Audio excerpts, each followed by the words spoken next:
সময় যেটা হয় যে তাদেরকে কিনে দেওয়া হয়। আমরা বলছি যে না, তাদেরকে আমরা মার্কেটে নিয়ে আসছি, ওরা ওদের পছন্দ মতো করে কিনছেন। আমরা সবাইকেই দিচ্ছি যার যার পছন্দ মতো করে 2টা করে শার্ট প্যান্ট অথবা গেঞ্জি প্যান্ট, এরকম যে যেটা নিচ্ছে আর কি।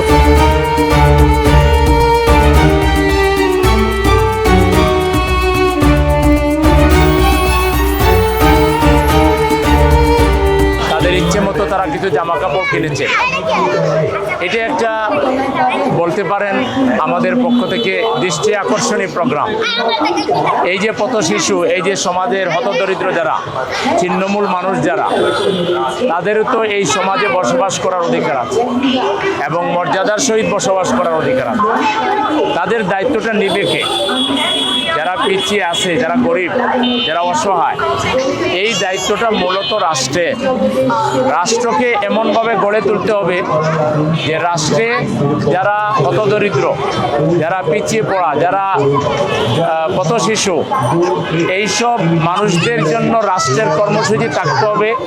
লোক দেখানো না, টোকেন না, তাদের প্রয়োজন মিট আপ হয়, তারা সুন্দরভাবে বসবাস করতে পারে, এরকম করে রাষ্ট্রের পক্ষ থেকে তাদের ব্যাপারে দায়িত্ব নিতে হবে।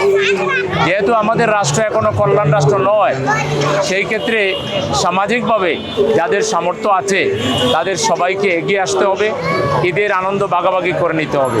আমরা সরকার সহ সমস্ত সামর্থ্যবান মানুষকে আহ্বান জানাচ্ছি, আসুন এবারের ঈদ একটা ব্যতিক্রমী ঈদ, পরিবর্তনের ঈদ, একটা বিপ্লবের পর নতুন বাংলাদেশের ঈদ।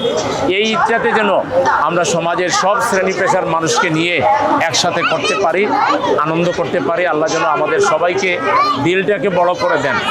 পথ শিশু যারা রাস্তায় ঘুমান, রাস্তায় থাকেন, এরকম শিশুদেরকে তাদের ইচ্ছে মতো কাপড়ের দোকানে নেওয়া হয়েছে।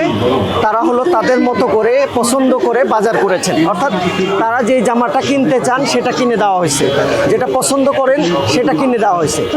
এই প্রোগ্রামের বিশেষত্ব হলো যে অন্যান্য বাচ্চাদেরকে উপহার দেন সবাই, দেখা যায় যে তার মনে তার পছন্দ হয় না, কিংবা তার গায়ে খাটে না, ছোট হয় বড় হয়, কিন্তু এইখানে যেটা হয়েছে যে বাচ্চা নিজে থেকে তার পছন্দ মতো করে সে কিনছে। এই কারণে এটাকে আমরা ইচ্ছে পূরণ বলছি। এবং এটা আমাদের এর আগে আমরা গরিব অসহায়দেরকে বাজারে, মাছ বাজারে, গোশ বাজারে, তরি তরকারির বাজারে ছেড়ে দিয়েছি, সেখানে তারা কিনেছে। এটা পথ শিশু যারা মার্কেটে কাপড় চোপড়, জামা, 3 পিস, পায়জামা এটা কিনেছে আর কি।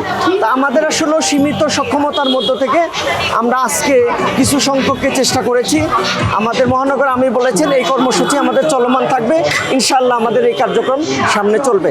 সবাই ভালো থাকবেন। আল্লাহ হাফেজ। আসসালামু আলাইকুম ওয়া রাহমাতুল্লাহ।